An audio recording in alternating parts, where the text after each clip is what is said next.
Bismillahirrahmanirrahim. Assalamualaikum warahmatullahi wabarakatuh. Waalaikumsalam. Ya, Rabbi shlih li sadri wa yassir li amri wahlul 'uqdatam min lisani yafqahu qawli. Yang kami cintai para pembina, Ketua Majelis Ta'lim Indonesia dan semua jajaran pengurusnya, dan kemudian juga para jamaah yang setia, serta mungkin banyak para tamu yang juga alhamdulillah bergabung pada hari ini.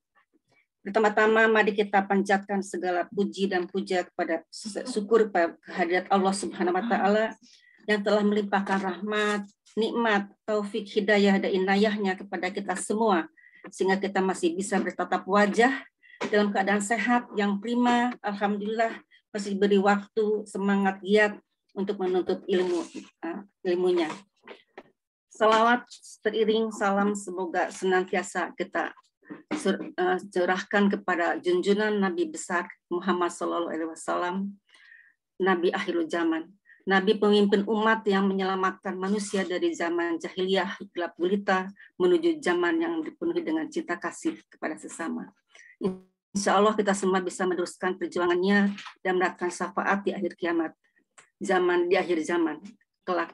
Allahumma amin. Pada pagi hari ini yang cerah ini dan penuh keberkahan, alhamdulillah telah hadir Bunda Eri yang sebagai founder kajian mancanegara Katimus El Makin yang akan melanjutkan serial kajian fikih perempuan. Pada hari ini dengan tema yang sangat menarik tentunya adalah fikih darah perempuan yang akan dibahas secara tuntas sehingga kita akan lebih paham dan dapat menerapkannya dalam kehidupan kita sehari-hari. Sebelumnya mari sejenak kita bermunajat kepada Allah Subhanahu wa taala yang untuk kelancaran dan keberkahan pada hari ini. Bismillahirrahmanirrahim. Rabbina billahi rabba wa bil islami dina wa bil muhammadin nabiyya wa rasula rabbi zidna ilma warzuqna fahma wal alhikna bisolihin walhamdulillahi rabbil alamin. Kami rela bahwa Allah itu Tuhan kami, Islam itu agama kami, Nabi Muhammad itu utusan Allah kepada kami. Ya Allah Tuhan kami, tambahkan ilmu kami, berikan kami kemudahan dalam memahami ilmu, dan kumpulkan kami dengan orang-orang yang soleh.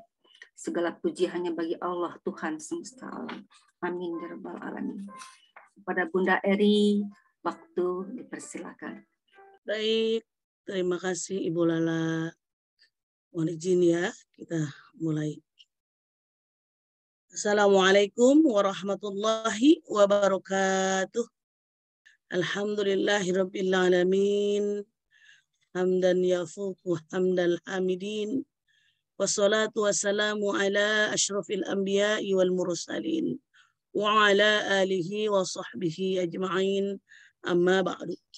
Yang saya sayangi ibu-ibu pengurus MT Khairun Nisa, mulai dari yang ada hari ini ya, Ibu Rini ya, Ibu Rini dan teman-teman, sementara Ibu Yanti, Ibu Ria dan lainnya sedang dalam perjalanan fi amanillah, mudah-mudahan pulangnya membawa hasil ya, menjadi solusi untuk ada acara. Afwan, saya tanya, kalau miladnya Khairun Nisa itu tanggal berapa Ibu?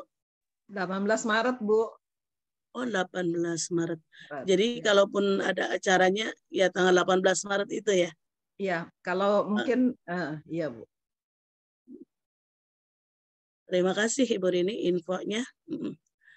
Puji syukur kepada Allah yang telah memberikan banyak kenikmatan yang sampai hari ini kita belum mampu untuk menjadi pribadi bersyukur.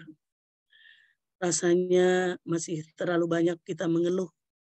Masih banyak keringat, banyak keluar berpeluh-peluh apabila kita dalam capek, aktivitas yang nggak kuat. Intinya belum seimbang dengan apa yang Allah beri kepada kita. Syukur kita belum seimbang. Ya. Maka salah satu upaya kita adalah mengadakan kajian seperti ini. Ini juga bentuk syukur kepada Allah. Mudah-mudahan Allah terima dan menjadikan kita hamba-hamba yang senantiasa taqarrub. Taqarrub itu artinya mendekatkan diri kepada Allah Subhanahu wa taala. Makanya upaya kita belajar ilmu fikih perempuan khusus ini ya. Ini sengaja juga agar apa? Agar bisa melengkapi ketidaktahuan kita, ketidaktahuan dalam mempraktikkan ibadah secara syariat Islam. Salawat serta salam kita curahkan ya kepada Rasulullah SAW yang rasanya selalu rindu meskipun berjumpa dengan masjidnya di Masjid Nabawi. Rasanya juga kehadirannya itu selalu ada, terpatri di jiwa. Tidak pun kita ke sana, di sini mendengarkan sholawat saja. Kalau saya ke Elmakin ini, Elmakin sedang viral ya bahasanya sekarang. Berselawat Habib As-Sagab itu. Saya netes air mata. Allahumma salli wa sallim ala sayyidina محمد صاحب البشرى صلاة تبشرنا بها وأهلنا وأولادنا وجميع مشايخنا ومعلمينا وطالبتنا وطالبتنا من يومنا هذا إلى يوم الآخرة. Ini namanya salawat busyra. Salawat busyra itu artinya salawat kegembiraan. Karena Rasulullah hadir ke muka bumi ini untuk memberikan kabar gembira. Ini dari artinya aja sudah, dengan salawat ini tubasyiruna biha. Berikanlah selalu kegembiraan kepada kami. Kalau berdoa jangan hanya untuk sendiri. Untuk yang lainnya juga di salawat ini udah dipandu. Wa ahlana, kebahagiaan itu untuk keluarga kami. Kegembiraan itu untuk keluarga kami. Wa auladina, untuk ibu bapak kami. Wa muallimina, untuk guru-guru kami. Wa tolabatan wa tolibatina, untuk orang-orang yang sedang mencari ilmu. Baik laki-laki maupun perempuan. Ya, min yaumina hadza, dari hari ini ila yaumil akhirah. Kegembiraan itu jangan pernah berhenti sampai hari akhir. Ibu ada yang pengen ini, pengen sholawat ini, nanti bisa saya rekamkan khusus, dikirim ke Bu Evi, dikirim ke grup Khairun Nisa. Namanya sholawat busyra. Jadi kalau orang yang berselawat ini tujuannya agar gembira terus. Seperti ibu-ibu Khairun Nisa, saya lihat dari wajah-wajahnya ini, insya Allah ya, wajah-wajah gembira, wajah-wajah. Boleh Bunda Eri. Ya. Setuju. Ya, itu sederhana saja kok. Mirip-mirip dengan lagu-lagu lainnya. Sholawat bil qulub mirip ya. Salawat kamilah mirip ya. Cuma mengatakan perkataannya aja yang berbeda. Dan cara mengambil nagomnya yang berbeda. Baik, kita langsung berfokus kepada pelajaran kita hari ini, yaitu pelajaran fikih perempuan, seri tentang berbicara masalah darah perempuan ya. Izin saya buka. Bismillahirrahmanirrahim. Rabbi zidna ilma, Rabbi zidna ilma, Rabbi zidna ilma. Tambahkanlah ilmu kepada kami ya Allah untuk memahami ilmu-ilmu-Mu, karena kami sesungguhnya tidak punya ilmu kecuali atas bimbingan Engkau. Amin. Ya Allah. Darah perempuan itu ada beberapa yang keluar ya, maaf dari kemaluan kita. Ada darah haid, ada darah wiladah yang sempat saya spill waktu pengajian offline kemarin ya. Darah wiladah. Ada darah nifas, ada darah yang menjadi problem sampai hari ini tak tuntas, yaitu istihadah, darah penyakit. Sebetulnya istihadah ini dari dulu mungkin ada, cuma perbedaannya sekarang ada beberapa isu kasus yang menyebabkan, tapi kita tidak perlu menyalahkan ya. Adanya orang-orang meminum pil untuk agar tidak haid pergi umroh ya kan? Itu dijawab nanti oleh masail fikih, beberapa permasalahan dalam ilmu fikih. Dan karena karena diputus untuk tidak haid, nanti keluarnya tidak teratur, ya kan? Setelahnya kapan? Jadi agak susah lagi. Kita biasa tanggal 6, entah nanti tanggal berapa. Karena itu ada lagi penyebabnya, dan ini tidak perlu kita salahkan karena kita adalah warga yang baik juga, harus mendukung program pemerintah. Karena kita minum pil agar kita tidak hamil, ya kan? Nah, itu gara-gara itu kadang-kadang orang banyak yang istihadah kan, yang nggak teratur keluar darahnya. Tapi itu juga tidak perlu disalahkan karena setiap pribadi itu tidak selalu sama problemnya ya. Ada yang cocok, ada yang tidak cocok. Nah, ini yang agak sulit identifikasi. Ya. Kan harus konsul dulu sebelumnya kepada dokter, ya kan? KB yang mana yang cocok buat tubuh kita? Ya, ini kaitannya dengan hormon. Ya, dari dulu sudah ada istihadah itu, maka kenapa sudah ada solusi dan hukumnya gitu dari Rasulullah SAW. Hanya sekarang pemicunya ya namanya bertambah, cuma bukan nggak perlu menyalahkan kepada pil KB-nya gitu, tidak, tapi kepada kecocokannya terhadap kita itu nggak cocok ya. Haid, setiap perempuan itu mengalami haid, tapi belum tentu memahami hukum haid. Oleh karena itu kajian ini hari ini ya mungkin ada kalau tidak tuntas bisa beberapa episode ya. Memang sengaja untuk membantu jamaah memahami ragam problematika terkait dengan darah perempuan, ya, yaitu apa saja? Haid, istihadah, wiladah, dan nifas. Fikih perempuan yang selalu kita kaji ini tidak hanya membahas tentang keluarnya darah dari kemaluan wanita, tapi ada kaitan erat dengan haid ini, maksudnya keluar darah nifas ini, wiladah ini, istihadah. Kaitannya dengan apa? Dengan ketentuan syariat. Sholat, misalkan orang haid bolehkah sholat atau tidak, gitu loh tujuannya.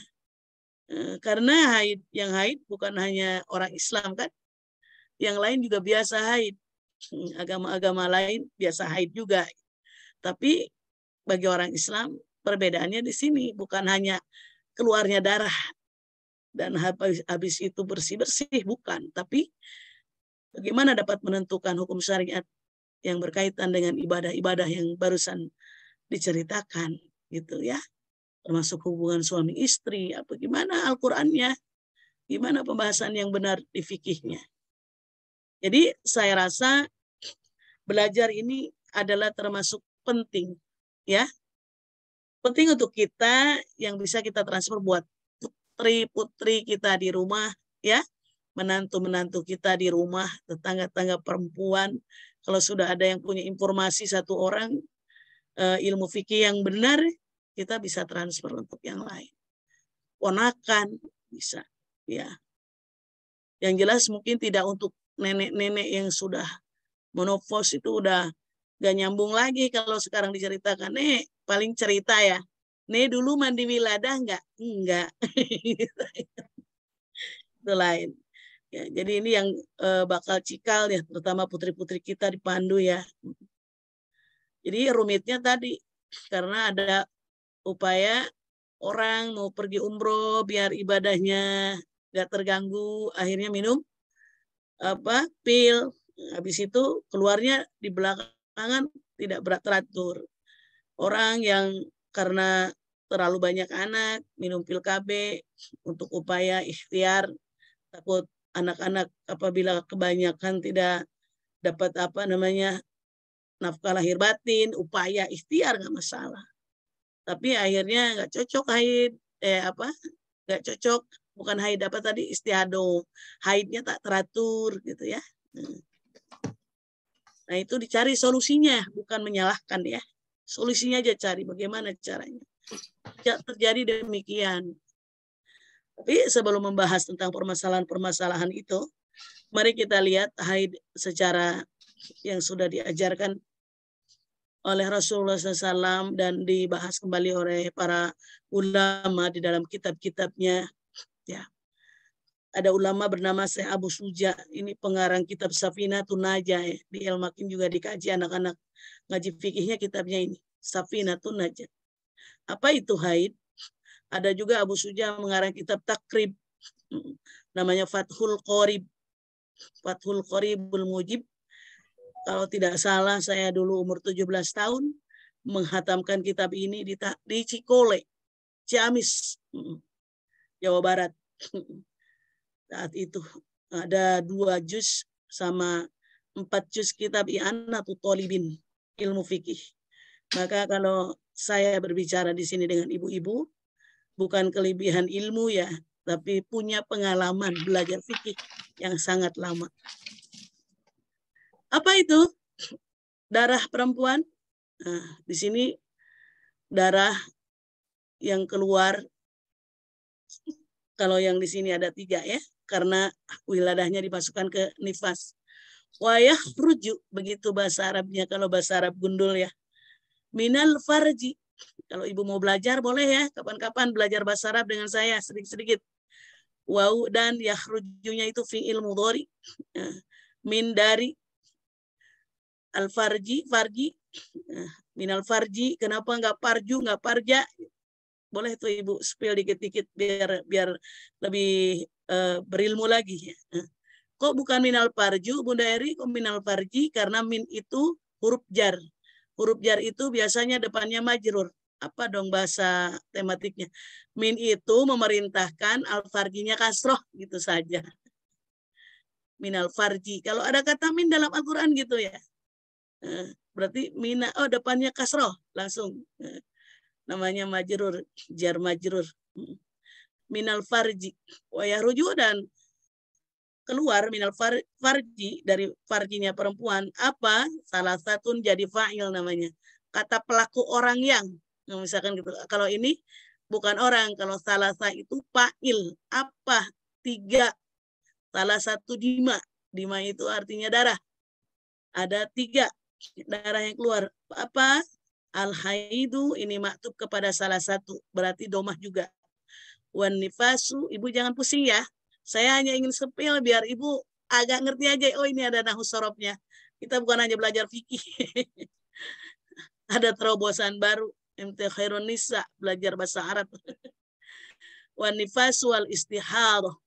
Jadi ada yang keluar. Berarti istihadah itu ada dari zaman Rasulullah. Karena sudah keluar seperti ini kata-katanya. Ya, telah keluar dari kelamin perempuan, darah haid, darah nifas, dan darah istihadah. Ini bahasanya jangan kelamin ya, kemaluan. Nanti kita edit ya. Paham ya? Darah haid, nifas, dan istihadah. Wiladah masuknya ke nifas ya. Dari jenis darah tersebut, 2 diantaranya yaitu haid dan nifas, itu khusus keluarnya dari rahim perempuan yang sehat. Jadi kalau haid itu bukan berarti ibu sakit, malah ibu sehat, ya. Kalau melahirkan juga sehat, berarti mampu meneruskan keturunan, ya. Normal itu organ reproduksi perempuan. Secara medis dikatakan merupakan kondisi yang fisiologis bagi tubuh. Malah diperlukan ini perempuan bagus reproduksinya ya. Paham sampai sini? Insya Allah paham ya. Kalau begitu biar aktif ya. Silakan yang membaca ayat yang berkaitan dengan haid. Silakan. Artinya, mereka bertanya kepadamu tentang haid. Katakanlah, haid itu adalah kotoran. Oleh sebab itu, hendaklah kamu menjauhkan diri dari wanita di waktu haid. Dan janganlah kamu mendekati mereka sebelum mereka suci. Apabila mereka telah suci, maka campurlah mereka itu di tempat yang diperintahkan. Campurilah ya. Kenapa? Campurilah. Maka campurilah mereka itu di tempat. Campurilah karena terhadapnya. Diperintahkan Allah kepadamu. Sungguh Allah menyukai orang-orang yang tobat dan menyukai orang-orang yang menyucikan diri. Masya Allah, tabarakallah. Ibu Lala, barakallah. Amin. Nah, ayatnya seperti ini. A'udzu billahi minasy syaithanir rajim. Wa yas'alunaka 'anil mahid. Sama ya, tadi ada min, sekarang ada ani, sama juga ke bawah anil mahid. Huruf jar juga. Kita baca, Ibu baca-baca di sana di tempat masing-masing biar barokah baca Al-Qur'an ya. Beda dengan arti baca Al-Qur'an itu tidak pun tahu artinya, berpahala dan bernilai ibadah. Qul huwa adza fa'tazilun nisaa fil mahid. Wala taqrabuhunna hatta yathhur. فإذا تطهرن فأتوهن من حيث أمركم الله إن الله يحب التوابين ويحب المتطهرين. Tadi kul huwa adza ya, itu ada tanwin ya. Jadi Masya Allah tabarakallah. Wa yas'alunaka 'anil mahid. Ketika mereka bertanya kepadamu ya Muhammad tentang haid, kata Allah ini memandu Rasulullah untuk menjawab. Kul, katakanlah Muhammad, wa adza. Haid itu kotoran. Jadi haid itu yang keluarnya kotoran. Fa'tazilun nisaa fil mahid. Ya, kalau lagi haid, jangan dulu bercampur, jauhkan diri. Maka ada sebagian orang, kalau perempuannya sedang haid, karena takut fitnahnya mencampuri wanita haid, ada yang pisah kamarnya, suami karena untuk menjauhi karena wanita sedang haid, atau kebalik, perempuannya yang tidur dengan anaknya, gitu. Suaminya dibiarkan tidur sendirian. Ada yang seperti itu. Ya tidak pun tidak apa-apa. Kalau udah biasa tidur berdua, malah nanti nyari-nyari ya. Asal bisa menjaganya kalau lagi haid. Kita jangan genit-genit sama suami, kasihan kalau lagi haid, Ibu Rini.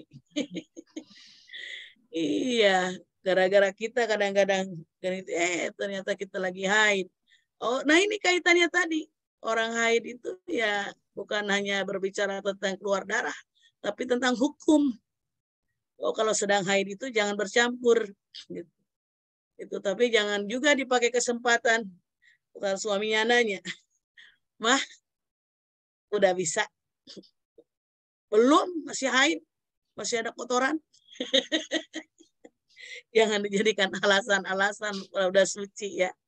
Karena di sini ada perintah, Fa'idha tatoharna fa'tuhun. Kalau sudah suci ya gauli, campuri lagi di tempat yang diperintahkan Allah kepadamu. Ya, min haitsu amarakumullah, itu perintah ya. Kenapa? Karena innallaha yuhibbut tawwabin. Sesungguhnya Allah menyukai dan mencintai orang-orang yang bertaubat. Wa yuhibbul mutatahhirin. Juga Allah menyayangi dan mencintai orang-orang yang selalu mensucikan diri. Kalau ada yang pelaku orang yang pernah melakukan hubungan suami istri saat haid, itu masuk ke at-tawwabin, harus bertaubat.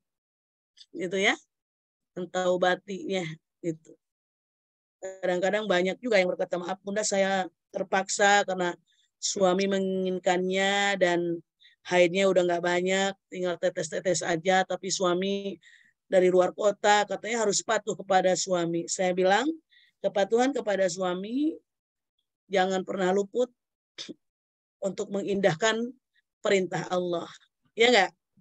Ya, perintah Allah kan untuk kalau lagi haid sampai benar-benar suci, jaga dulu, jangan bercampur dengan suami.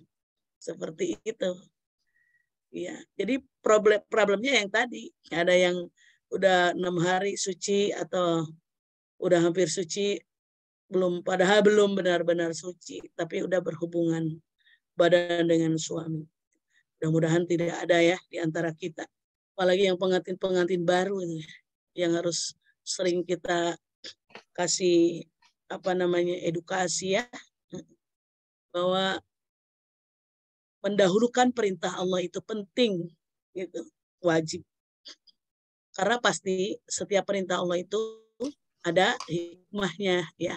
Tadi kenapa harus melakukan seperti ini? Karena memang Allah menyukai orang-orang yang suci, gitu kan? Masa kan hubungan dengan suami istri itu kan ibadah. Betul, Bu? Ya, masa dalam ibadah keadaannya kotor ya kan? Gitu. Haid itu kan tadi haid kotoran. Allah menyukai yang suci, ya. Baik, kita lanjutkan. Jadi apa ayat ini turun? Juga didukung oleh riwayat Imam Muslim dalam kitab sahihnya, respon terhadap fenomena kaum Yahudi dulunya. Jadi kalau orang-orang Yahudi memperlakukan perempuannya kurang manusiawi, mengusir kalau tidak mau tinggal seatap, enggan bersama-sama. Ya, seolah-olah wanita ketika haid adalah manusia menjijikan. Yang ini ya Bu Epi ya, terusannya. Seperti itu. Allah menurunkan ayat ini untuk menjelaskan bahwa haid memang darah kotor. Dilarang bagi suami untuk melakukan hubungan badan. Diulang ya. Sampai dia suci. Tapi Rasulullah juga menegaskan kembali, lakukan apa saja sedang haid kecuali jima. Boleh bagi suami untuk tetap tinggal seatap dengan istrinya. Sekamar ya. Seatap kan serumah ya. Kalau serumah ya kayak saya tadi, untuk menghindarinya karena biasanya suami nggak kuat, ibu tidur dengan anaknya gitu loh. Tetap seatap ya, tetap serumah. Kalau orang Yahudi tadi kan ngusir. Gitu. Makan bersama, aktivitas bersama. Gitu. Ya kalau cium tanda sayang kan masih boleh, cium kening gitu. Asal jangan yang sahwat-sahwat dah, kasihan. Sementara kita tidak bisa memenuhi kebutuhan biologisnya karena ada perintah Allah larangan ini ya. Jangan mancing-mancing sebutnya ya. Baik, kita lanjutkan. Penting ya membahas ini, memang bahasanya cenderung jorok tapi ini harus kita bahas. Lanjutkan, ada yang mau baca hadis? Silakan. Ya, kalau mau mengharap berkahnya baca hadis, ada pahala baca hadis, boleh baca hadis. Bismillahirrahmanirrahim. Hadatsana Aliyu banu Abdillah qala hadatsana Sufyan qala sami'tu Abdurrahman. Kalau baca hadis tidak seperti baca Quran ya Bu Evi, sekedar saya ingin memberikan tahu caranya baca hadis. Kalau baca hadis itu sama seperti bercerita. Haddatsana Ali ibnu Abdillah, telah menceritakan Ali putra Abdullah. Qala, dia berkata, haddatsana Sufyan, telah menceritakan kepada kami Sufyan. Qala, sami'tu Abdurrahman. Dari sami'tu aja Bu Evi, sami'tu Abdurrahman gitu. Ibnul Qasim qala. Cara bacanya seperti itu aja. Ya. Ayat ya. Sami'tu Abdurrahman Ibnul Qasim qala. Ibnul Qasim qala. Sami'tu Qasima yaqul. Sami'tu Aisyata taqulu kharajna al-nadro illal hajja falamma kunna bisarif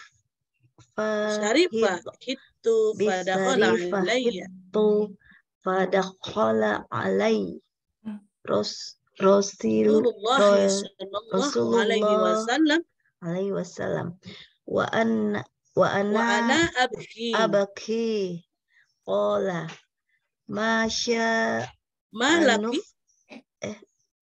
malaki anufsit qultu na'am qala inna haza amri Amrun katabahullah. katabahullah. Amru katabahullah. Ala Ala banati Adam. banati Adam. Faqadi ma Di yaqdi. ma yaqdil haju Ghairu aghairo alla ala tatufi tatufi bait. bil bait. Qalat. Qalat wadoha Rasulullah sallallahu alaihi wasallam an nisaihi bil baqar. Ya, kita penting mengadakan kelas ini. Alhamdulillah tadi kan udah saya baca Al-Qur'annya, Bu Eti sudah ada baca hadisnya. Minimal satu pertemuan tuh bahasa Arabnya dibacalah satu ya. Selebihnya nanti ibu-ibu boleh baca yang bahasa Indonesianya saja. Buat ngelap berkah aja bahwa kita sudah baca redaksi Al-Qur'an dan hadis ya. Saya di sini saja mengartikannya. Itu tadi yang banyak hadasana itu namanya sanad. Sanad hadis itu kan harus sahih. Harus periwayatnya itu harus sampai kepada Rasulullah dan para perawinya itu juga tidak cacat. Makanya di sini banyak hadasana Ali ibnu Abdullah, hadasana Sufyan tuh. Habis itu dari Ibunda Aisyah, dari Samitu Aisyah, takulu. Nah, jadi berarti ini hadis dari Ibunda Aisyah. Takulu kalau laki-laki kan yakulu, kalau perempuan takulu. Taknya itu alamat perempuan. Kharajna lanaro ilal. Aku intinya berangkat haji bersama Rasulullah. Falamma kunna bisarifa pas datang intinya ke negeri syarif Makkah Al-Mukarramah itu kan negeri mulia. Itu saya haid. Ini kisah langsung dari Bunda Aisyah. Saya haid dan pada khala ya Rasulullah. Rasulullah menemui saya. Wa ana abki karena saat itu Aisyah kedengaran sedang menangis gitu. Kenapa menangis? Sama ya kita juga gitu. Misalkan kalau tiba-tiba umroh di Mekah langsung haid, nangis kan Ibu? Mana cuma 10 hari. Masa 6 hari akan dihabiskan oleh haid? Maka ada solusinya yang tadi ulama di masail fikih beberapa permasalahan fikih ya udah kalau begitu stop dulu sebelum berangkat umroh, ada kebolehan itu. Gitu ya. Ini berhaji, kalau ini berhaji kan lebih lama. Berhaji 40 hari. Menangis. Terus kata Rasulullah, "Malaki? Anupsit, apa kamu ini kenapa?" Gitu. Apa kamu nifas, apa kamu haid? Gitu. Qultu, maka kata Ibunda Aisyah, "Nah, ya udah," kata Rasul berikan solusi.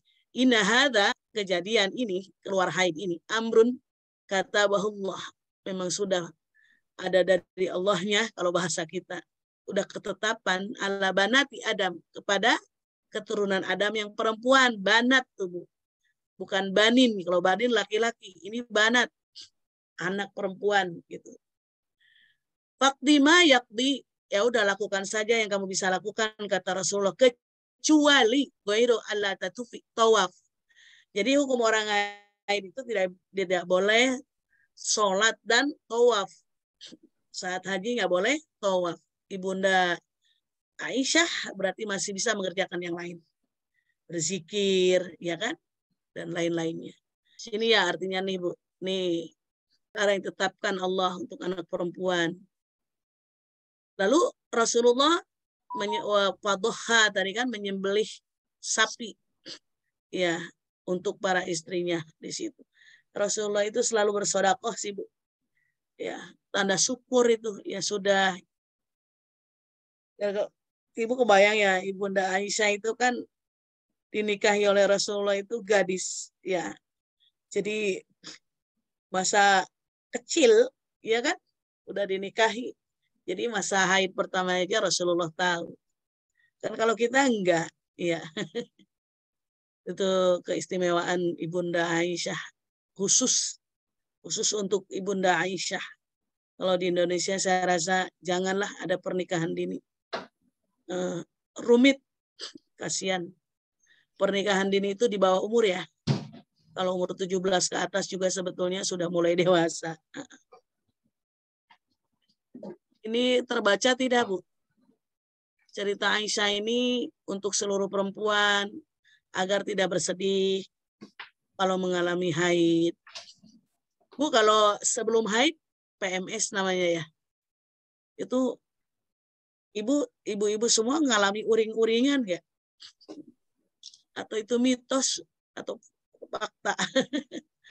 Kata, iya kalau kita lagi marah-marah aja, misalkan ibu nih, suaminya pasti bilang PMS nih kayaknya. Mau haid.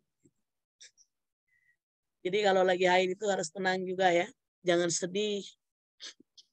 Ada yang bilang cenderung sensitif ya. Haid di dalamnya banyak hikmah dan manfaat ya.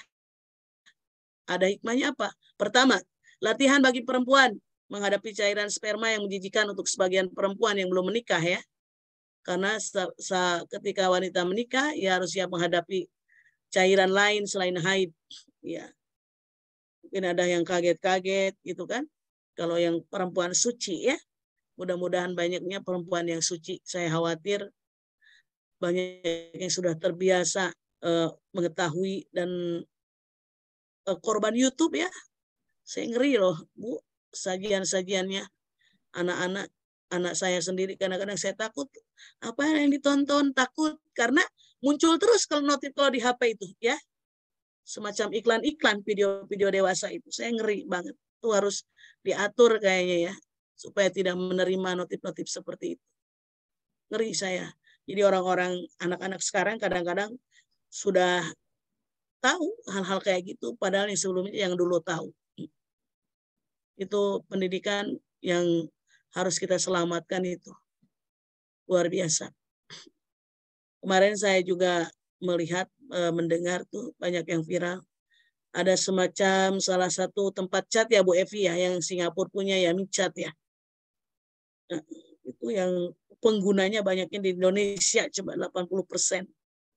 Ya Allah Karim. Ya Allah, semoga Allah selamatkan anak-anak Indonesia dari akhlak-akhlak yang tidak baik. Dipakainya media HP semua untuk kebaikan saja. Amin. Yang kedua, hikmah haid itu melatih perempuan untuk lebih rajin, tidak jijik sama darah, ya kan? Cekatan. Juga bisa mengurus ibu kita saat keluar darah yang sakit, ya kan? Yang operasi kan sama darahnya, yang kelihatan. Jadi kita nggak kaget lagi dengan darah gitu loh. Karena sudah dilatih saat haid. Pertama haid. Ngurus suami, ngurus anaknya kan. Anak-anak lahiran. Biasanya ibunya kan yang ngurusin. Iya, mengenalkannya gitu. Kadang-kadang kalau saya sendiri dulu lahiran Umi, mencucikan darah-darah bekas nifas saya, bekas wilada gitu. Karena saya belum bisa bergerak. Tidak diserahkan kepada pembantu. Umi melarangnya. Umi saya sendiri. Mbah, kata pembantu saya. Mbah, jangan Mbah. Itu saya aja yang nyuci. Masya Allah, kalau ingat itu. Ibu, ya ibu. Pantas derajatnya P3 ya. Ngurusin kita sampai lahiran. Luar biasa. Dan harus berbalik ya. Kita harus mengurus ibu saat tua. Gak usah jijik, gak usah merasa kotor. Itu memang harus kita bersihkan najis-najis yang keluar. Apalagi kalau sudah ibunya udah diranjang saja ya, upnya apanya udah gak boleh jijik. Saya sering merawat Umi di rumah sakit. Saya yang merawat, cebokin, luar biasa. Yang ketiga hikmahnya, makanan bagi janin dalam rahim perempuan, karena janin yang ada dalam rahim tidak dapat makan sebagaimana makan oleh anak di luar. Maka itu makanannya itu darah. Bahkan sampai menyusui, dia makan darah ya. Ya, kalau air susu nih kita peras. Ya, kita simpan aja lama-lama jadi darah. Iya, itu makan. Hikmahnya itu ya di kitab I'anatun Nisa, risalah ini tentang haid. Ya. Kalau darah yang keluar dari haid ini dalam kitabnya Abu Suja masih, wal haidu huwa damul kharij min farjil mar'ati ala sabilis sihah min ghairi sababil wiladah. Ini tadi udah saya spill di atas, keluar darahnya menstruasi itu dalam keadaan sehat, bukan sakit ya. Kalau sakit, maksudnya itu penyakit, darah yang keluar penyakit itu namanya istihadah. Kalau ini emang normal memang udah saatnya haid ya, keluar. Itu aja. Lamanya haid itu berapa lama? Banyak perbedaan pendapat ulama fikih ya. Saya simpulkan saja ya, biar ibu nggak fokus ke sini ke ini, biar ingat. Lamanya haid itu 15 hari. Nah, sedikitnya haid itu ya seperti orang nifas itu seperti putri Rasulullah itu ya. Fatimah itu kan beliau itu tidak haid ya, bersih ya. Tapi ketika melahirkan darahnya hanya keluar yang bareng dengan bayi, tidak nifas. Jadi ya, itu menjadi patokan sedikitnya keluar darah. Sehari semalam lah kalau ibu. Sehari semalam habis itu nggak keluar lagi darah, yaitu sedikitnya haid ya. Wa ghalibuhu, dan kebiasaan wanita haid itu 6 atau 7 hari. Betul, Bu? Masih muda ya. Kalau sudah menjelang menopause 3 hari udah sedikit haidnya. Itu udah tadi amarahullah. Udah ketentuan Allah ya. Haid seperti itu. Untuk menentukan darah ya di sini warnanya. Kalau warna merah, ada yang merah, ada yang kening-keningan, ada yang keruh. Nanti dilanjutkan baca ya. Jadi bermacam-macam ya warna-warna darah. Sesungguhnya darah haid itu warnanya kehitam-hitaman. Ya. Jadi merah kehitam-hitaman. Jika keluar darah, tinggalkan sholat. Ya. Jika yang keluar bukan darah seperti itu, wudu, kerjakanlah sholat. Ini yang sering jadi problem. Saya kok udah kuning-kuning gini menjelang haid, ini udah haid apa belum ya? Suka kayak gitu kan? Maka di sini ada ya. Darah hitam, merah kekuning-kuningan, keruh kuning, macam-macam ya. Jadi ini yang disepakati. Warna hitam atau merah kental. Dan panas, Bu. Jujur aja saya sendiri kalau haid itu memang darahnya panas ya. Itu.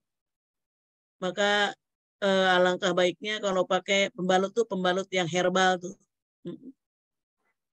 Darah haid itu panas. Ya, yang darah yang kedua ya, tadi udah haid. Itu hanya sepintas juga. Permasalahannya belum.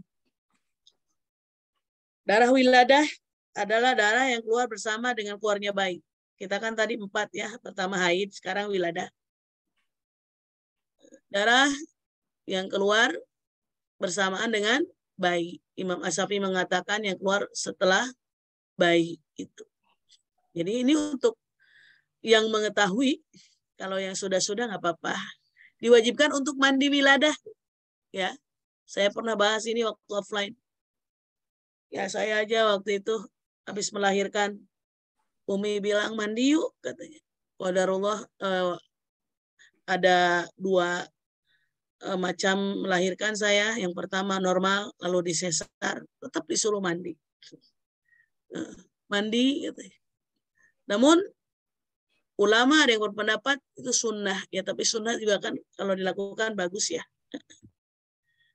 Karena ada ulama yang berpendapat sunnah, ada yang bilang ya udah lakukan saja sambil mandi nifas nanti itu. Tapi yang paling bagus adalah setelah melahirkan adalah mandi. Khusus namanya mandi wiladah. Itu termasuk keguguran sekalipun hanya berupa segumpal darah, segumpal daging, tetap mandi habis keguguran ya. Ini dalilnya ya. Ibu bisa lihat di sini, nanti diulang ya. Direview pelajarannya. Ini. Yang ketiga adalah nifas. Ya. Kalau nifas, darah yang keluar setelah proses melahirkan, dan ada yang hanya saat itu saja tidak keluar lagi darah. Ada yang 2 minggu, ya 2 pekan, karena sudah habis darahnya karena disesar. Banyak macam cara melahirkan kan. Lalu Ada yang sampai paling banyak 60 hari. Ya. Kalau yang normal biasanya 40 hari, lahiran normal maksud saya. Ya. Ya paling sedikitnya yang tadi seperti Sayyidah Fatimah, darah yang keluar hanya yang berbarengan dengan bayi. Habis itu beliau tidak keluar darah lagi, bahkan Siti Fatimah itu adalah perempuan yang tidak haid. Dinamakan Fatimah Al-Batul namanya. Ya, kadang Fatimah Zahra Al-Batul itu orang yang tidak haid, yang tidak keluar darah. Kalaupun keluar darah ketika melahirkan Hasan Hussein, hanya darah yang ikut dengan bayi. Nah, itu namanya darah wiladah ya. Jadi sedikitnya nifas itu seperti itu, nifas wiladah sekejap saja. Bukan berarti tidak sehat ya. Sehat, mungkin memang darahnya hanya segitu yang ada dalam tubuh. Kebanyakannya kalau orang yang disesar ada yang sampai 4-6 atau 7 pekan ya darah keluar. Kalau sudah tidak ada darah jangan disengajain ya Bu. Ada kewajiban sholat loh. Kadang-kadang udah 2 minggu. Udah tidak keluar darah lagi. Karena mungkin udah sesar kan udah banyak keluarkan darah ya. Ditunggu terus. Kan udah nggak keluar. Kan masih nifas gitu. Padahal sudah tidak keluar darah nifas. Jadi kalau sudah tidak keluar darah nifas, mandilah. Lakukan kewajiban seperti biasa ya. Jangan diam saja. Jangan menunggu 40 hari. Paham ya? Insya Allah sampai di situ. Banyak ulama berpendapat gitu yang barang keluar anak itu bisa nifas, disebut juga wiladah. Kalau nifas itu panjang, setelah itu keluar lagi darah setelah lahiran. Memang harus keluar ya, kalau yang kotor-kotor itu luar biasa cara Allah menterapi perempuan gitu ini, dikeluarkan darah kotor-kotornya. Bahaya itu ke tubuh, kesehatannya kalau tidak keluar darah kotor. Jangan di stop Bu kalau darah kotor itu. Bahkan Rasulullah kan laki-laki ya. Cara mengeluarkan darah kotor dengan apa Bu? Bekam ya. Agar keluar darah kotornya. Ini ya tahapan-tahapan warna-warna darah. Yang ini Bu Epi kita masih bukan ya. Siapa yang mau baca Bu? Gak apa-apa artinya saja. Silakan Bu, Ibu yang mau baca. Boleh saya baca? Enggak. Silakan. Hai orang-orang yang beriman. Bismillah ya Bu, ini ayat Quran. Ya, a'udzubillahi minasyaitonirrajim. Bismillahirrahmanirrahim. Hai orang-orang yang beriman, apabila kamu hendak mengerjakan sholat, maka basuhlah mukamu dan tanganmu sampai dengan siku, dan sapulah kepalamu dan basuh kakimu sampai dengan kedua mata kaki. Jika kamu junub, maka mandilah. Dan jika kamu sakit atau dalam perjalanan atau kembali dari tempat buang air atau kakus atau menyentuh perempuan, lalu kamu tidak memperoleh air, maka bertayamumlah dengan tanah yang baik atau bersih. Sapulah mukamu dengan tanganmu dengan tanah itu. Allah tidak hendak menyulitkan kamu, tetapi Dia hendak membersihkan kamu dan menyempurnakan nikmat-Nya bagimu supaya kamu bersyukur. Masya Allah, tabarakallah. Baiknya Allah ya. Apabila kita tidak mendapati air, boleh tayamum. Yang menjadi dalil pada mandi nifas dan wiladah di ini wa in kuntum junuban fatahharu. Sama dengan apabila kita habis junub, kita harus mandi. Itu ya dalilnya. Ngambil dari ayat 6 juga. Ayat 6 itu untuk banyak dalil. Dalil wudu ya, dalil mandi untuk bersih-bersih. Dalilnya ada di Al-Maidah ayat 6. Maka harus dihafal ini Bu, karena ini banyak berkaitan. Berkali-kali dibahas ayatnya ini juga. Ya. Dalil untuk tayamum, ya, dalil untuk wudu, dalil untuk cara mandi. Gitu. Ini juga bisa jadi dalil surah An-Nisa ya. Bismillahirrahmanirrahim. Ya ayyuhalladzina amanu la taqrabus sholata wa antum sukara hatta ta'lamu ma taquluna.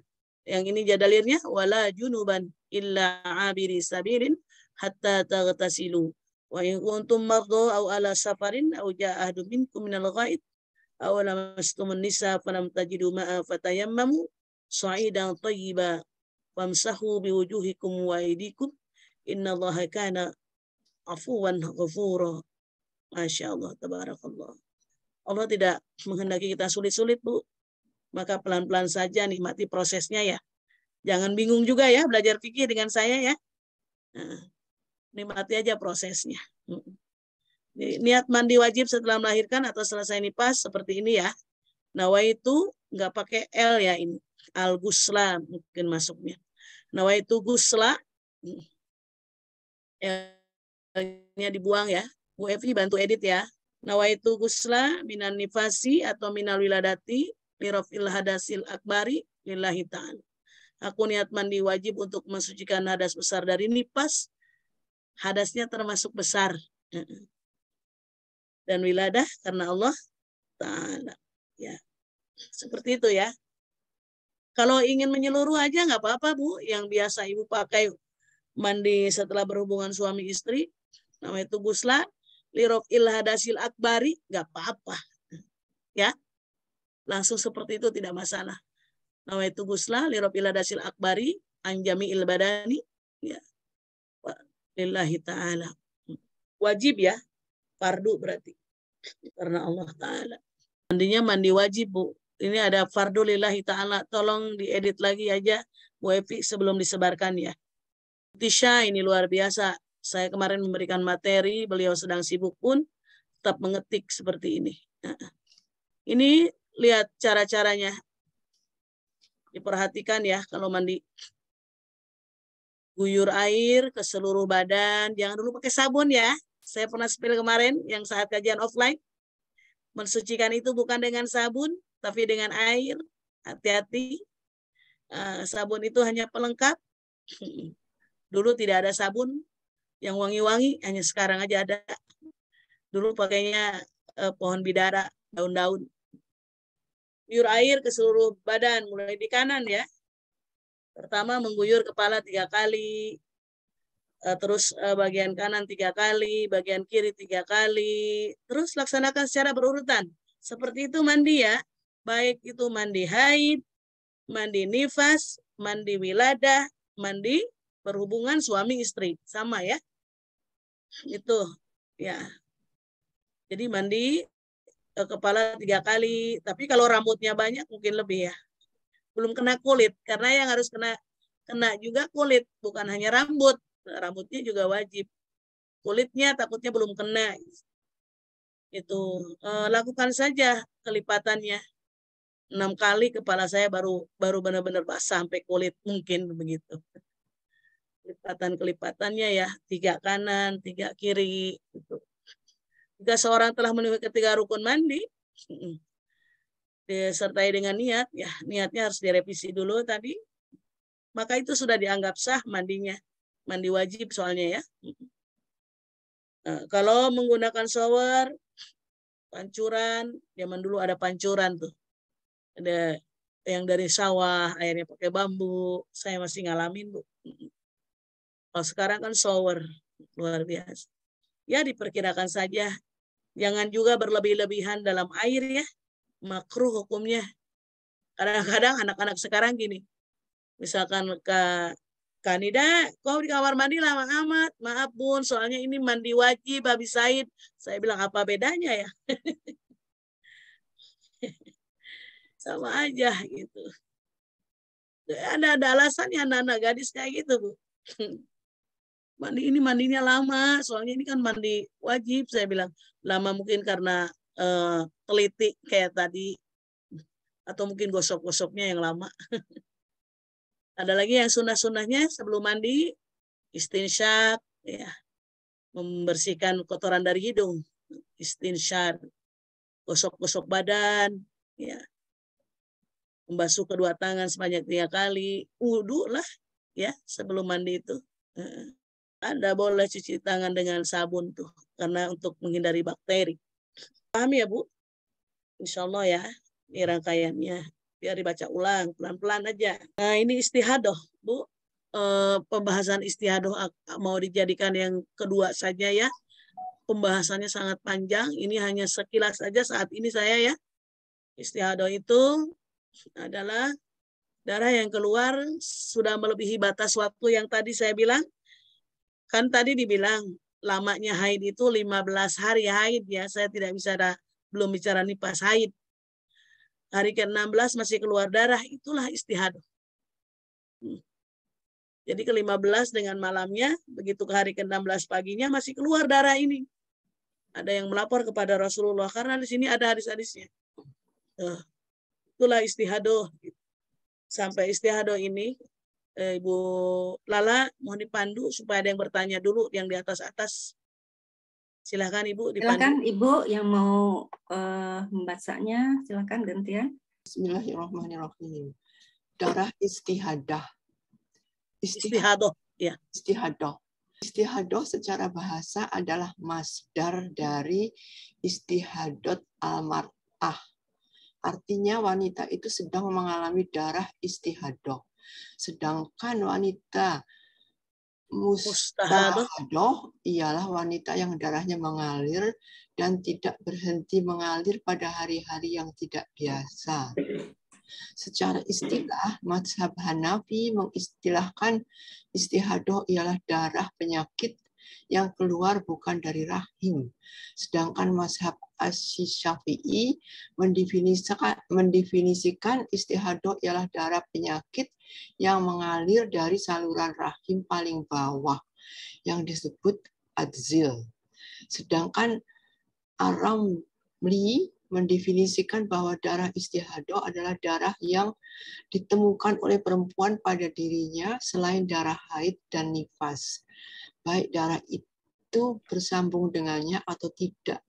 Sementara Syahid Sabiq dalam kitabnya merumuskan darah istihadah ialah darah keluarnya darah terus-menerus dan mengalirnya bukan pada waktunya.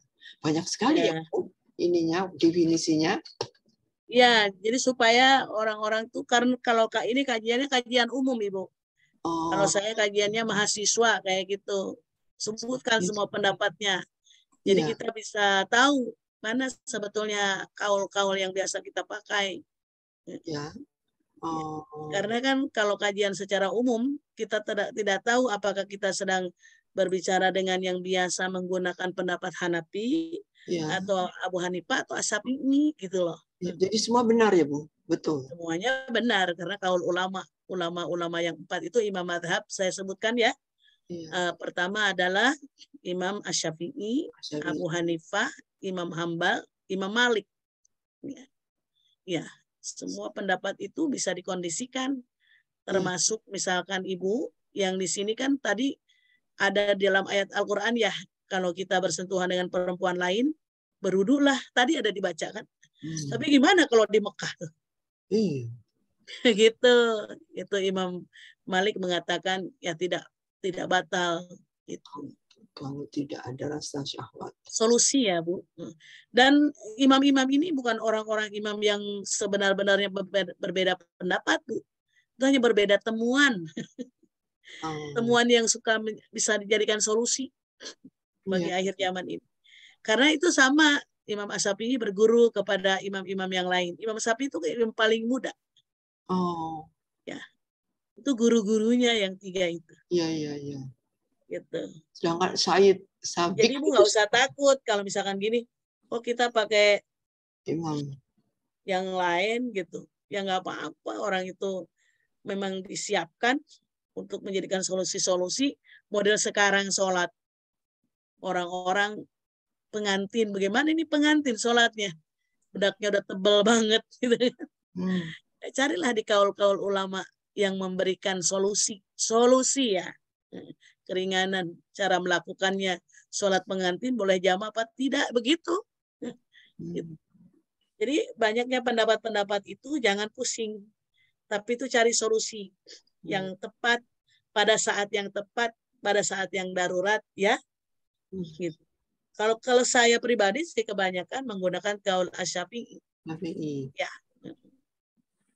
Ya, kaul-kaul lain itu ya saya gunakan ya saat seperti tadi itu sedang sakit, sakitnya parah, orangnya pakai pempes gitu. Bagaimana kalau sholatnya dijamakkan saja? Ada. Menurut Abu Hanifah mengangkat hadis Rasulullah, ya bukan pendapat Abu Hanifah, sebetulnya pendapat Rasulullah yang diangkat oleh Abu Hanifah gitu loh. Yang diriwayatkannya gitu. Abu Hanifah yang mendengar gitu, misalkan dari hadis para perawinya. Ya udah dijamak saja gitu, karena Rasulullah juga pernah menjamak sholat karena waktu hujan deras, ya kan? Gitu. Ada dalil-dalilnya. Seperti itu, Ibu. Penting itu, bagus ya pertanyaan Ibu. Banyak banget definisi dari berbagai mazhab begitu ya. Karena imam-imam mazhab itu bukan untuk menyulitkan. Ini cocok gak di kalian? Kalian cocok yang mana? Yang ini tawarkan, Bu. Pada saat-saat tertentu seperti maaf. Ada yang mengatakan itu kalau sama suami batal gak wudunya, ya kan? Nah, itu menurut Imam Syafi'i batal, menurut Abu Hanifah tidak, dia muhrimu. Bagaimana kalau batal? Banyak sekali muasyarahnya, bergaulnya dengan suami. Gitu loh. Gitu ya. Kalau Imam Syafi'i bilang itu kan bukan muhrim, makanya engkau boleh menikah karena dia bukan muhrim gitu. Maka aku batal gitu. Toh hanya saat sholat, mau sholat saja kok gitu. Dalam hal-hal lain tidak apa-apa. Gitu kata Abu Hanifah, mengapa batal? Sementara dia memang adalah haknya untuk disentuh dan untuk diapa-apain. Solusi, Bu. Luar biasa ya. Jangan ya dengan kaul-kaul mazhab. Iya, Bunda Edi mau tanya, ini yang sebutnya istihadah tuh berarti kan darah yang keluar di luar setahun kebiasaan, hari, ya? Di luar kebiasaan haid. Kebiasaan, ya tadi udah saya bilang ya, banyaknya haid 15 hari. Ya, 15 hari. Ini tadi yang sebetulnya ininya yang terakhir ini mengalir bukan pada waktunya itu apa? Jadi bukan pada waktunya, udah kelewat, Mbak, udah kelewat. Ya. Terlewat. Mungkin karena penyakit ya. Ya, kan istihadah artinya darah penyakit. Ini ya. Ini aja nih, ada yang ini, wal istihadatu wa damul kharij fi ghairi ayyamil haid wan nifas. Istihadah itu keluar di di luar masa rutin haid dan nifas. Nifasnya kan tadi saya bilang patokan paling banyak 60 hari nifas. Tapi masih berdarah. Nah, itu adalah istihadah. Ya, Ibu tulis ya, karena itu penting.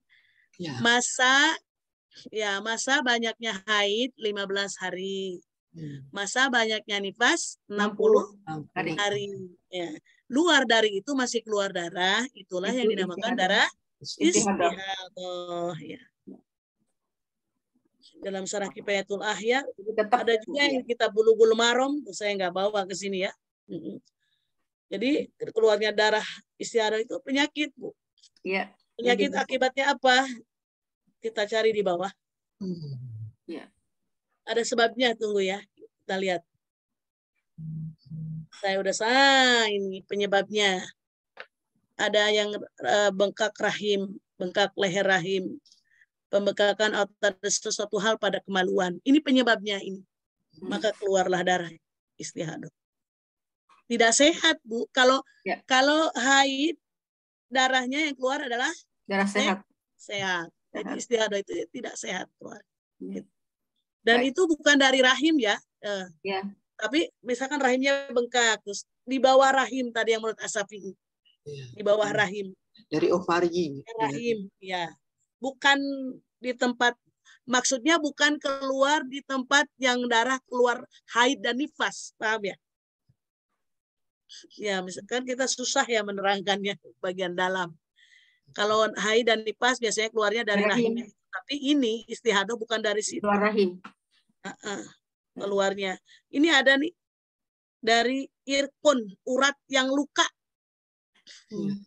Jadi ada uratnya yang luka. Itu bisa disebabkan apapun, bisa disebabkan obat-obatan, bisa. Banyak penyebabnya ya. Berkaitan dengan hormon perempuan. Seperti itu. Ya. Ini mau dibaca silakan Ibu. Karena tidak ada yang bertanya, kita manfaatkan waktu. Baca yang paling bawah. Boleh tanya sebentar, Bunda Eri? Silakan Ibu Rini. Gini Bunda, kalau misalkan kami ini yang sudah menopause ya, dan usia mungkin udah 60 ke atas, kan sudah tidak ini lagi. Terus kalau dari sisi kesehatan itu kan memang harus ada yang darah keluar ya, atau darah yang sudah tua gitu. Apakah ini untuk kita wanita juga sebaiknya ikut berbekam juga ya, Bunda? Ya itu tadi solusinya dibekam untuk mengeluarkan darah kotornya. Tapi ada juga yang bisa diselesaikan dengan keluarnya keringat. Ada. Itu luar biasa, Bu. Ada yang tidak keluar darah haid dan nifas, tapi dia bukan berarti sakit. Yaitu memang yang sudah pada masanya sudah tidak reproduksi lagi. Gitu. Tapi bukan berarti sakit ya. Iya, Bunda. Terima kasih, Bunda Eri. Sama. Ya, luar biasa kayak penduduk surga ya. Penduduk surga sudah tidak ada yang keluar dari kubur dubur. Tapi makannya banyak. Gimana tubur ini? Makan, minumnya enak lagi. Buah-buahan dan segala. Tapi tidak dikeluarkan. Dari kubur-dubur, tidak. Itu keluarnya lewat keringat. Ya. Insyaallah. Iya, Ibu pernah mendengar gak itu di surga begitu? Kita memakan yang sesuka kita. Tidak ada batasan kalau di surga. Di sini yang harus dibatasi. Ya. Lalu makan buah-buahan, banyak minum yang indah-indah, yang enak-enak. Tapi tidak ada yang keluar dari kubur dubur. Nggak pergi ke kakus terus, nggak pergi ke kamar mandi terus, nggak pipis terus kalau banyak minum. Lewat keringat. Ya. Itu caranya. Luar biasa Allah. Dan haid itu ya, haid yang sehat itu adalah haid yang memang udah saatnya keluar. Misalkan Ibu biasa keluar pertengahan bulan, nanti keluar lagi pertengahan bulan, kecuali Ibu menyetopnya, mendadak Ibu umroh, saudara, nah itu nggak beraturan lagi, ya. Tapi tidak apa-apa, karena ada kebutuhan. Yang jangan sampai itu, jangan sampai karena obat-obatan melahirkan darah penyakit di luar kebiasaan, ya.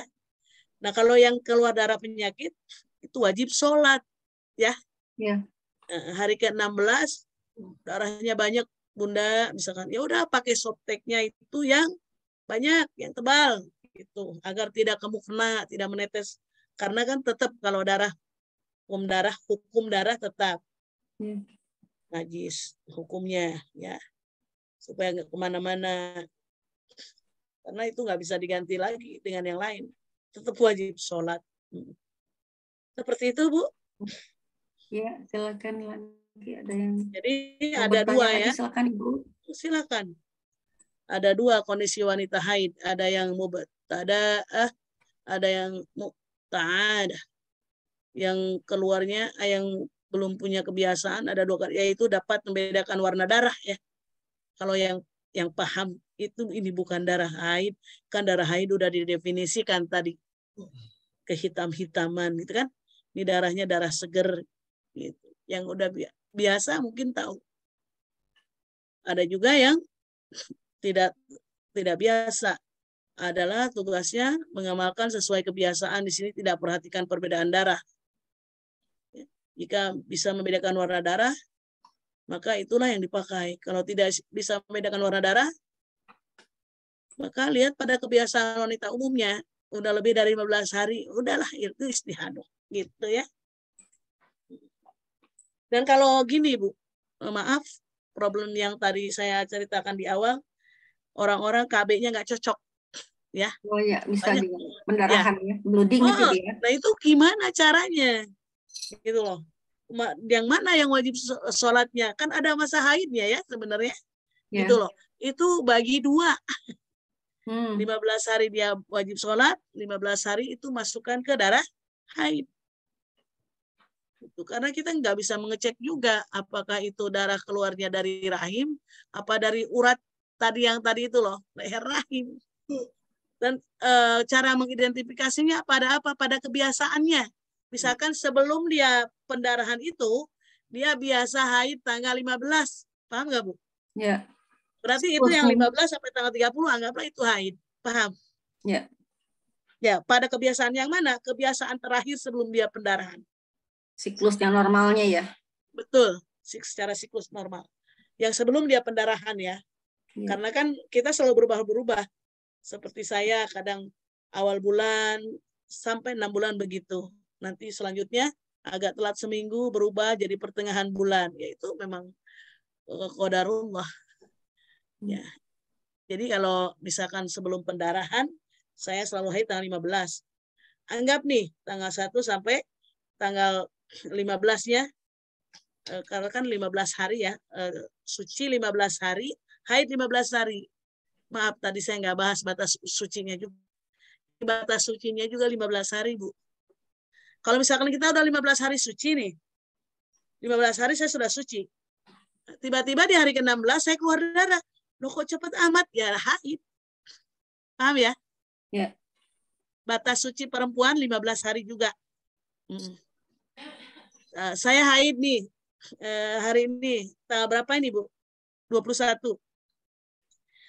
15 hari kemudian ke depan bersih kan? Nah, pada hari ke-16 ke hari ke-16 suci, saya kok haid gitu. Nah, itu haid. Karena batas sucinya 15 hari. 15 hari. Iya.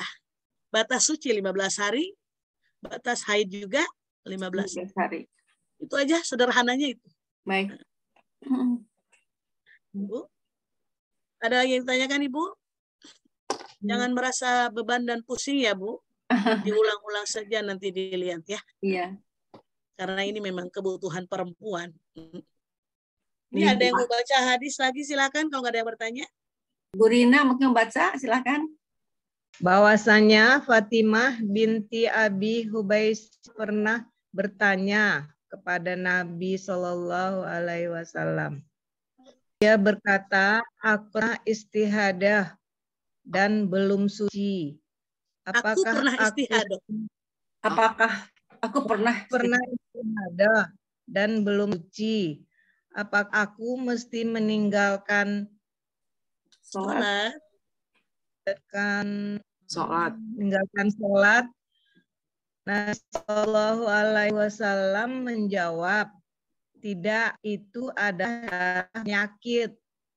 Ya, terus.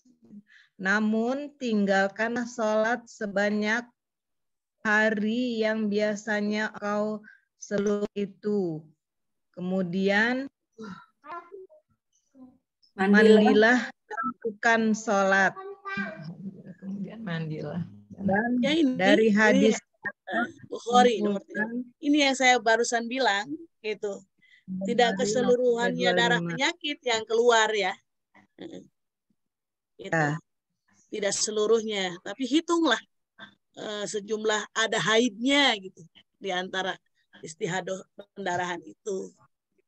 Ada yang bilang Rasulullah mengatakan, ya biasa engkau berapa? 6 hari, tapi kan banyaknya haid 15 hari. Hitung aja itu. Paham ya? Ya. Dari hati. Pelan-pelan saja memahaminya. Gitu. Jadi ada kewajiban sholat di dalam darah penyakit. Tapi apabila pendarahannya terus-terus, ya hitung ada masa haidnya juga. Dari mana menentukannya? Yaitu kata Nabi tadi. Tentukan dari kebiasaan kamu haid itu kapan. Ya. Nah, hari yang biasanya engkau haid sebelum itu. Sebelum itu tuh sebelum pendarahan, paham ya? Sebelum pendarahan engkau haid tanggal berapa atau berapa lama gitu. Ini darah ada 6 macam, di atas juga banyak dibahas ya. Darah yang keluar kurang dari ukuran masa haid yang terpendek. Yang keluar melebihi ukuran masa haid terpanjang, kurang dari ukuran masa nifas terpendek. Yang melebihi kebiasaan haid dan nifas yang sudah-sudah, ya ini melebihi kebiasaan keduanya. Ini ada bahasa istilah yang di atas tadi. Bahasa istilahnya ini. Ada juga darah yang keluar saat perempuan sedang hamil. Ibu pernah mendengar? Ada. Iya. Itu karena tersumbat mulut rahim. Penyakit juga ya? Penyakit. Iya. Penyakit ini. Iya. Penyakit. Sumbat mulutnya. kan di bawah ya mulut rahim itu.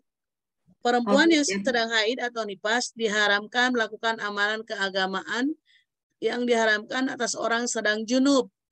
Seperti mana? Sholat. Ya. Kalau ini menurut Imam Asy-Syafi'i. Menyentuh mushaf. Ibu paham mushaf? Mushaf Al-Quran yang tanpa terjemah. Ya. Al-Quran yang tanpa terjemah. Kalau ibu mau belajar saat haid, pakailah Al-Quran yang ada terjemah. Lebih banyak muatan bahasa Indonesianya, ya kan? Daripada Arabnya. Ya. Dan membaca Al-Quran secara langsung ya. Bukan belajar. Tilawah yang di rumah itu dihentikan dulu. Nah, kalau belajar boleh. Belajar Al-Quran dengan guru gini. Sebatak-sebatak, seayat. Kalau yang tilawah itu kan kayak tadarus sendiri di rumah itu ya. Bilangnya orang-orang kayak tadarus.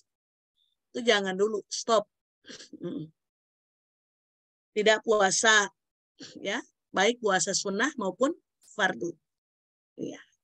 Itu larangan untuk orang yang haid, nifas, ya. Kalau yang istihadoh, istihadoh ada di sini. Kalau istihadoh kan tetap sholat ya. Istihadohnya harus dihilangkan. Ya, karena butisannya tidak hadir. Bunda Eri, ada pesan dari Bu Yanti. Beliau nggak bisa masuk ke Zoom karena mungkin sinyalnya ya nggak bisa. Sinyal, ya. Tidak apa-apa Ibu. Sampai salamnya sudah saya terima. Nah, bahasa Arabnya kalau kita jawab ada salam dari orang, bahasanya begini. Ibu siapa yang nyampain ke saya tadi? Ibu mana? Saya Rini. Ya. Misalkan begini Bu Rini.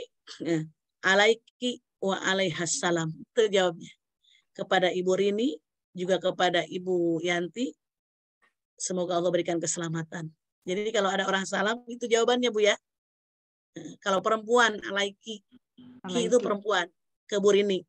Alaiha ke Ibu Yanti. Kalau laki-laki, alaihi. Kalau yang nyampeinnya juga laki-laki, alaihi wa alaihissalam. Alaika, maaf. Karena kan orang yang nyampeinnya ada di hadapan kita ya. Alaika. Alaika. Alaika wa alaihissalam. Kalau yang salamnya laki-laki, yang nyampeinnya laki-laki maksud saya. Alaika wa alaihissalam. Itu kalimat-kalimat thayyibah yang ringan diucapkan ternyata berpahala, Bu. Luar biasa. Pahala silaturahim. Ya. Bunda Eri ada yang tanya nih di chat. Silakan. Ya, kalau untuk mendengarkan dan mengikuti murotal melalui HP boleh kan, Bun? Boleh, boleh. Ya. Tidak ada di sini tuh keharamannya. Ya, baik. Malah harus. Kenapa? Karena ya apalagi yang murojaah ya, kecuali yang hafal Quran sih, Bu. Kalau yang hafal Quran kan nggak boleh ditinggal. Ya. Yang membaca itu dengan mushaf ya. Ya, yang dimaksud di sini menyentuh mushaf dan membaca Al-Quran, membaca Al-Qurannya pakai mushaf. Yang jangan, paham ya? Ya. Mushaf itu yang tanpa terjemah tanpa ya. Terjemahan ya. Ya. Kalau ada terjemahannya kan Ibu bisa baca terjemahannya. Ya. Tapi ya menurut Imam Abu Hanifah sih nggak masalah itu. Gitu tuh solusi namanya. Gak betah, udah biasa baca Quran, ya udah belajar tuh. Makanya kalau belajar sih nggak masalah. Ini mah sendiri, dalam kesendirian. Ya, nggak boleh puasa, baik puasa fardu maupun sunnah. Sholat juga sama, baik sholat fardu maupun sunnah. Tidak ada. Dan tawaf, ya, nggak. Tadi kan Ibunda Aisyah dilarang tawaf saat berhaji. Lakukan yang lainnya. Itu kalau mau ngikutin hadis yang atas, lakukan yang lainnya. Tidak ada larangan baca Al-Quran di situ. Berarti Bunda Aisyah boleh baca Al-Quran. Kita kan ada penjabaran ke sana. Tapi ya itu tadi. Kan Bunda Aisyah mungkin sudah hafal Al-Qurannya. Iya. Beda dengan kita. Masih nyari-nyari di mushaf. Gitu. Berzikirnya Al-Quran, Bunda Aisyah. Ya kalau orang hafal ya kan nggak masalah. Karena dia tidak menyentuh mushaf. Solusinya tadi keren tuh. Dengerin murotal. Ya. Dari HP atau dari speaker Quran ya. Banyak kok solusinya. Jangan jangan sampai kosong dari zikir, Bu, orang haid. Karena dia dalam masa keluar-keluar kotoran, ya rentan lah itu diganggu syaitan. Ya, jadi jangan malah haid enak gak sholat. Maka itu mungkin kaitannya dengan emosionalnya orang haid berbeda ya. PMS. Jangan lupa terus berzikir. Ya, gak boleh itu saja kan, sholat, itikaf, zikir mah harus ya. Wanita yang haid atau nifas wajib mengqada puasa Ramadan yang ditinggalkan pada saat haid atau nifas. Ini kaitannya dengan puasa. Tadi kan kita baru bahas tentang kaitan hukum dengan yang lain, yang puasa. Tapi tidak dengan wanita yang istihadah. Sholat yang ditinggalkan tidak wajib diqada, hanya puasa saja ya. Paham sampai sini Ibu? Kalau Ibu semua tidak ada yang bertanya, saya anggap Ibu sudah paham. Amin. Amin. Jelas ya. Bu Ninik mungkin ada yang bertanya yang masih punya haid. Yang masih muda nih, yang lainnya saya udah menok dari umur 40 tahun, 47 tahun. Ibu udah menikmati bonus untuk terus beribadah. Alhamdulillah. Ya, intinya kalau orang sudah nggak haid, itu tandanya suruh berfokus terus menambah rakaat sholatnya, menambah hari puasanya, ya kan? Ya. Luar biasa. Usia barokah, Bu. Amin. Ya, insya Allah. Ya. Ini Ibu Lala bukan tidak penting juga. Ibu kan punya anak, mantu, anak cucu. Ya. Biasanya cucunya malah lebih mendengar neneknya. Ya, ajarkan. Iya, betul. Itu persiapan. Iya. Secara malah saya khawatir mereka belum paham seperti ini ya jadinya. Iya. Kan tadi dari awal sudah saya sampaikan. Iya, betul. Ini adalah ilmu yang bisa ditransfer yang pertama untuk keluarga. Iya. Makanya kuasai dulu ya ilmunya. Iya. Baik. Nah, mudah-mudahan tidak salah sambung ya kita. Kadang-kadang ada orang salah sambung kata Ustadz Abdul Somad, kata Ustadz Adi gini, ternyata salah penangkapannya. Makanya lebih baik munculkan saja dalil-dalilnya ya, biar real gitu. Ini yang tadi nih, wanita yang haid diharapkan persilahkan suaminya menggaulinya, jangan mancing-mancing, makanya saya bilang. Seperti ini, ya. Ini tinggal dibaca lagi ya Bu, banyak di sini. Mau dibaca lagi atau kita fokuskan pada judul berikut permasalahan istihadoh atau apa, silakan aja ya. Karena banyak yang ingin tahu. Ya. Tapi saya rasa kalau Ibu sudah memahami yang saya ucapkan secara tematik tadi, insya Allah semuanya sudah bisa diaplikasikan ke dalam kehidupan sehari-hari atau ditransfer kepada orang yang membutuhkannya dari golongan banat perempuan. Karena darah yang keluar hanya pada kemaluan perempuan. Ada beberapa yang harus direvisi, jadi mohon maaf ya, PPTQ ini belum bisa di-share ya. Saya revisinya belum terlalu dalam. Waktu Bu Tisha mengirimkan, tapi ini udah luar biasa diskusi kita. Mudah-mudahan manfaat buat ibu-ibu semua. Apabila kurang memahami, itu mungkin kekurangan ilmu saya dalam menjelaskan kepada ibu. Tapi apabila ada yang masih ingin bertanya, boleh titip pesan ya ke Ibu Evi atau ke Ibu Yanti atau ke Ibu Tisha Usanti yang terhubung dengan saya. Boleh, atau Ibu mau chat langsung, cari aja nomor saya ke mereka-mereka ya. Kalau ada yang terdesak tanya tentang ilmu fikih, bukan hanya tentang haid, nifas, istihadah saja, terkait semua tema yang pernah kita pelajari. Ya. Demikian, mudah-mudahan Allah mencatat kita sebagai bukti amal soleh hari ini. Amin ya Allah ya Rabbal. Kita baca kafaratul majlis. Bismillahirrahmanirrahim. Subhanakallahumma wa bihamdika asyhadu an la ilaha illa anta astaghfiruka wa atubu ilaik. Assalamualaikum warahmatullahi wabarakatuh. Waalaikumsalam warahmatullahi wabarakatuh. Iya. Alhamdulillah kita pencet pada Allah Subhanahu wa taala. Foto-foto dibuka ya Bu, kameranya Bu Epi mungkin mau foto nih. Ya, dikirim ke grup. Ya tadi kita kameranya dibuka semua. Ya, baik. Mau foto dulu atau mau tutup dulu? Sambil ditutup, Ibu. Ya, baik.